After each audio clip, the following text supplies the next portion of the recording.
دنیا میں سب سے حسین چہرہ اللہ نے اپنے رسول کو عطا فرمایا ہے.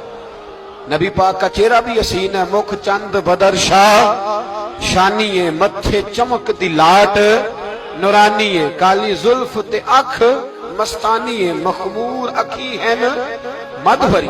پیارا چہرہ ہے حضور کا. جتنا چہرہ پیارا تھا اتنے ہی حضور کے اخلاق بھی بڑے پیارے تھے. لیکن میرے نبی پاک علیہ السلام جب آئینہ دیکھتے, آئینہ دیکھنا حضور کی سنت ہے.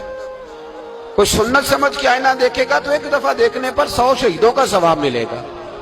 لیکن نبی پاک صلی اللہ علیہ وسلم آئینہ دیکھتے کیا کہتے؟ اللہم انت حسنت خلقی فحسن خلوقی. یا اللہ, یہ دیکھیں حضور نے ہمیں سکھایا ہے, یا اللہ جس طرح تو نے میری صورت اچھی بنائی ہے میری سیرت بھی اچھی بنا دے. یہ ہمیں سکھانے کے لیے دعا. فرمایا جب کھانا کھانے لگو تو دعا مانگو. اور ایک روایت میں فرمایا یہ دعا پڑھ لو, کھانے میں زہر بھی ہوگا تو تم پہ اثر نہیں کرے گا. ایسے میں بڑی تکلیف سے کہتا ہوں کہ آج بھی ہمیں کہنا پڑتا ہے کہ بہت سارے لوگ ایسے ہیں جو ابھی بھی کھانے سے پہلے